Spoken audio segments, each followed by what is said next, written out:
Okay, I've started another project here. As you can see, I've got a bunch of kind of 90-degree angle things set up. What this is going to be is I'm actually working on a bed frame.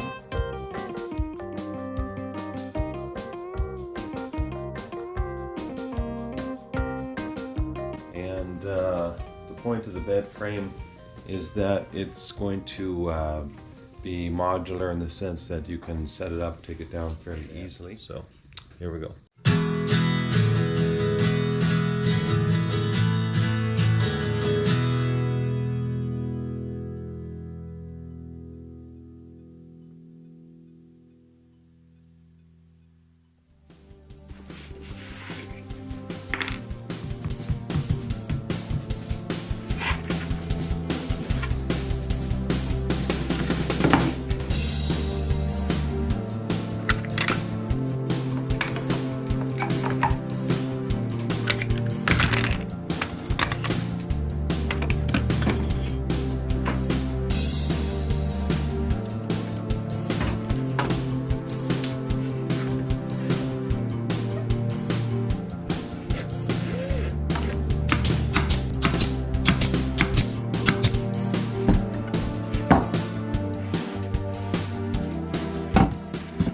Now I need to take these and assemble them like this. So I'm going to cut some additional wood strips to go in here, and the plan will be to just brad nail these together, and hopefully they'll be nice and square when I do that, and then I'll continue to assemble them.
have the pillars of the bed built.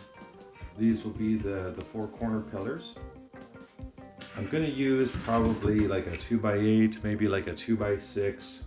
I'll notch a notch in here, and then that will just rest in here, and it will go to the other bed post. And so that's how I'll build the basic frame of the bed. Anyway.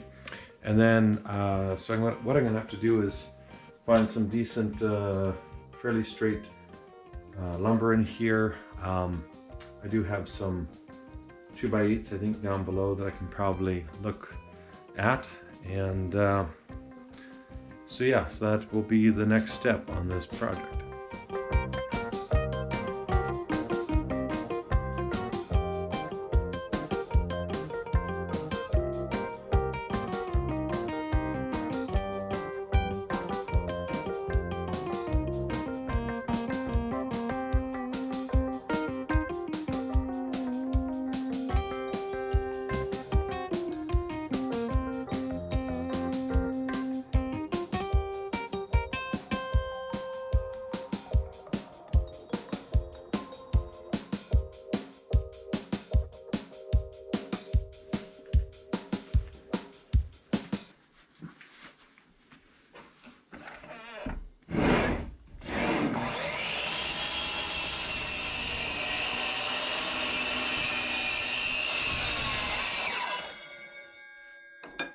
Unbelievable.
All right, thankfully, the first piece of lumber I pulled out was relatively straight, so I was able to do my cuts. I had a little bit of a problem, I think it was with this board here. It's so minute you probably won't be able to see it even if I showed you, but the board had some weird grain issues, so when I was cutting it, it was kind of clamping on itself. Because of some of the knots it had on the interior of the board. So what I had to do was shave it down a little bit and rerun them through the opposite side to try to clean up the parallel on the wood. These will be the bed lengths for the frame, and The next thing I'm going to do, I'm not really sure yet. There's a few things I could do. I could outfit those with their decorative border pieces.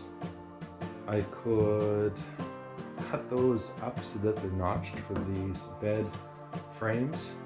And then I also need to pick a top and a bottom on this and do the interior grooves that are going to support the panels that go on top to make the bed. So anyway, figure out the next step as I go along here.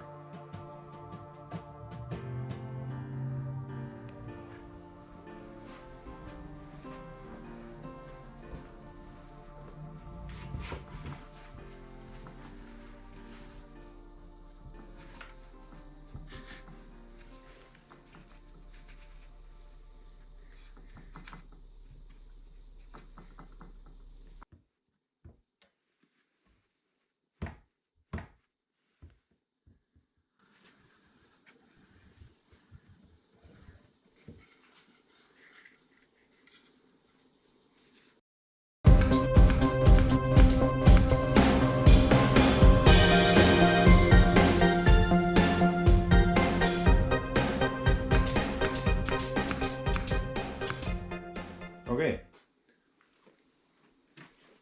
this is the basic bedpost design. What I did here is I just took a couple of 1x4s. I cut them on these 45-degree angles and I brought them together around the central beam here that I built. And then I notched out a section where the cross beam can just slide into. And I have a couple things I need to do to finish this. There's going to be some inserts that go in here. They're going to be fairly shallow, but they will allow me to do a little better finishing job.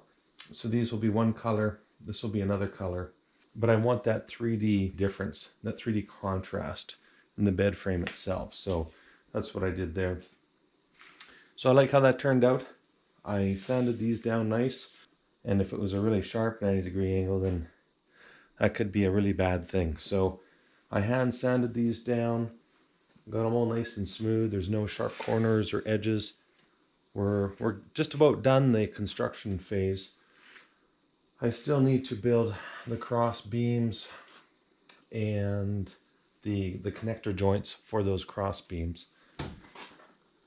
What I'm going to do now is I'm going to take my router and groove out a place for the plywood to sit. After that, then it will be into building the cross beams.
I have some shellac here that I mixed.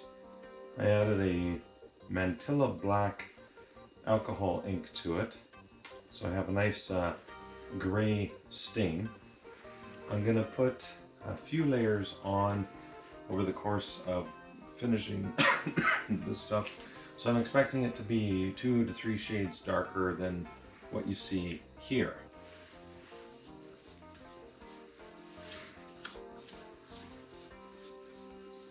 The benefit of staining wood while it is flat is the product has better ability to kind of seep into the wood.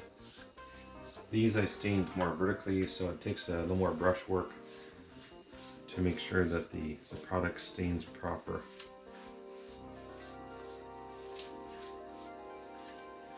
I may not worry about staining the bottom of these boards. I do want to stain the tops because I have another piece of trim that will go along the bottom, and it will be part of the two-tone coloring. So I have a piece of trim that's going to go in the center of these, and then a piece of trim that's going to come along the bottom of these as well. That will be my two-tone structure. I'm not entirely sure yet what color I'm going to put as the second tone, but I will cross that bridge as I get there. The benefit is that I get to create some test strips to see how the colors will work, because I'm not actually going to stain this wood. I'm going to put a very thin piece of 1/8 inch oak plywood in there, so I can stain that a few different shades and figure out what kind of contrast might look best with this project. Oops, let's make this vertical for a moment here.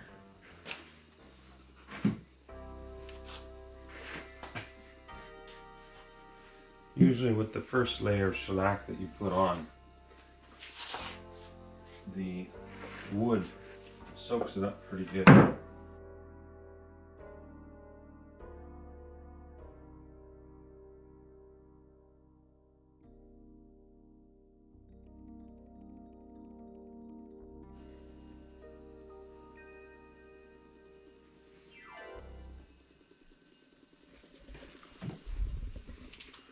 Alright, after a few more coats, this thing is darkened right up. Now, originally I was going for more of a gray tone as opposed to kind of a dark brown tone, but I realized I kind of missed the boat on that one. I was talking with some other fellows who are used to doing this kind of stuff. They reminded me that what I should have done was used a vinegar water solution on the wood first, possibly even with some steel wool, and that would have grayed the wood for me. And then when I added my black ink tone, I would have got a nice dark gray out of that. However, since I started with just a black, a lot of the yellow from the wood came through and it created this kind of richer brown tone. And I was trying to counteract the yellow, so what I did is I put together a magenta tone. I don't know if you can see that well. And so that's why if you look at the stain, there's a slight magenta tone to it. And so that did counteract the yellow, but it didn't actually take away the brown of the stain. So at this point, I figure I'm kind of stuck with the brown. My game plan now is to add one more layer of black to this, and I'll see what it looks like at that point, and then figure out what my secondary tone should be from there.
Alright, so I just worked through the process of trying to clean up my garage a little bit.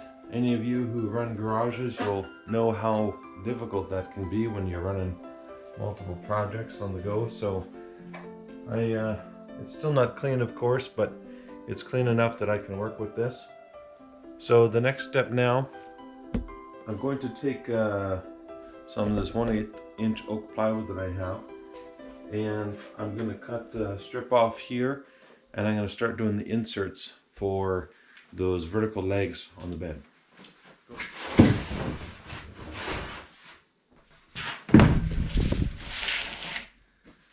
It's pretty nice wood grain on that. I've learned with this 1/8 inch oak plywood, you don't want to sand it. You basically want to put your first 2 or 3 coats of finish on there, and then you can sand those coats of finish, but you don't want to sand this. The oak veneer on here it's a real oak veneer. It's not just like a plastic or a fake one, but it is so thin. It's a marvel how they get it this thin. But you sand this the slightest degree at all, and you're going to chew right through that oak veneer.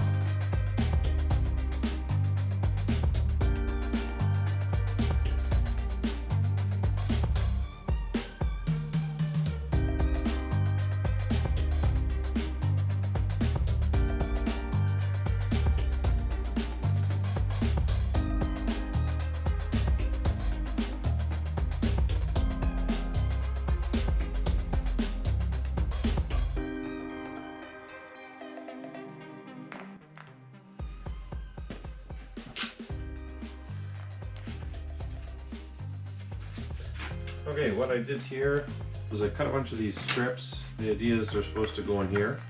Some of them are wider, some of them are a little more narrow. So you can see here, I just put one light stain on this. It's the same color as this basically, but just one layer. And this one here, this would be the original. So it's just a light stain. I just wanted to bring it into the same hue as this one. Even though it's not going to be saturated as much, and so that's going to give you that nice double tone kind of texture. It gives you a nice clean look as well. So that's the idea there. Now the goal is to basically put some wood here, clamp this down, glue it on, clamp it down, and that's closer to the finished look of how this will work. I still have to decide whether or not I want to put a glaze on top of this, or whether to leave it like that, have some, kind of a dry look like that. So still deciding there what I want to do about that.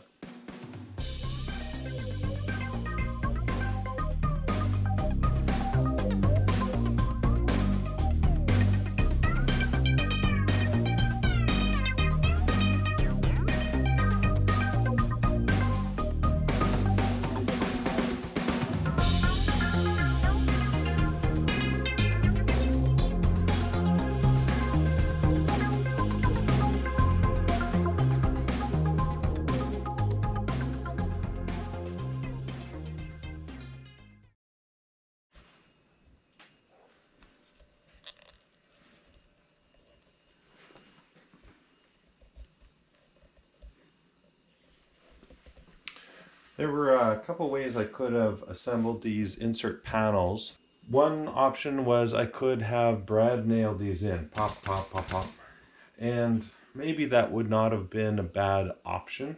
I could have used just tiny brad nails, and I still would have glued it to just maybe put 6 in, 2 at the bottom, 2 in the middle, and 2 at the top kind of thing. However, with the brad nails, of course, you are going to see the little divots. I don't know if you can see that in the camera or not, but there's these miniature divots. So that was one possibility. However, I thought that if I could glue these in and then just run some strips of wood here like I did, this might have a cleaner look to it at the end of the day. So we'll see. You can begin to see how the bed frame is beginning to take shape. Of course, this wasn't quite the color I was going for, but I actually like this color. It's a nice deep brown with a bit of a magenta touch to it, so depending on the light that you look at it, the magenta kind of shines through, and that's pretty neat touch. The oak inserts also look really nice. They go good with the deeper brown, and we still have a lot of the grain come through in the pine. So next steps now is to set up these boards so that they're not free floating in the stands. So that is going to mean putting some spacers on them that stabilize where they insert on the bed legs. And then I got to build my cross bracing, and we'll go from there.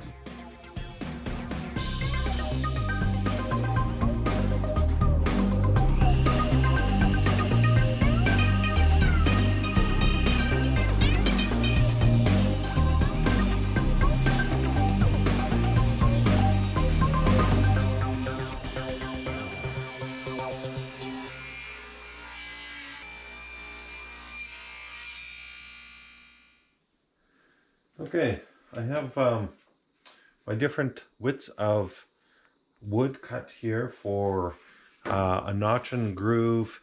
I guess you can call it a catch system for the cross braces. So I have my thin piece. This is going to actually connect to the bridging pieces of wood. And then I have this wider piece here. And then those wider pieces over there are going to create the saddle for this. And you'll see how that's going to work here.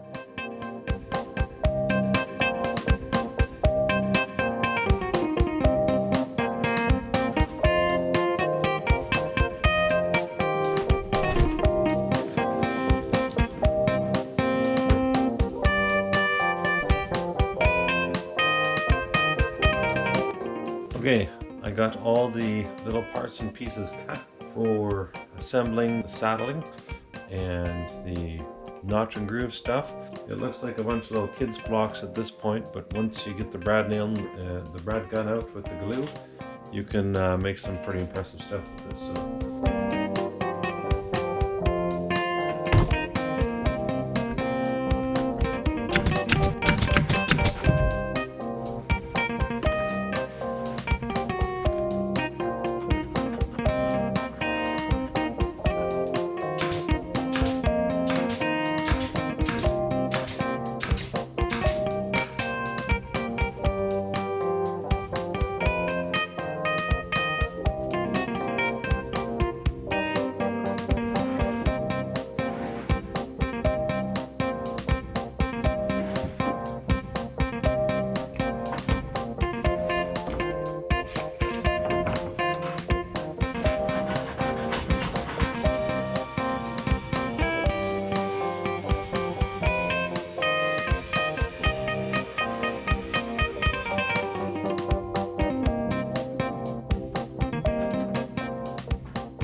Doing here is I put this panel in place, slid this crossbar in, and what I'm going to do, I could have tried to mount these first and then hope that I got all my cuts perfect, but by doing it this way, you're guaranteed a perfectly flush seam. And we're using the object to determine the exact measurements as opposed to working directly with a measuring tape.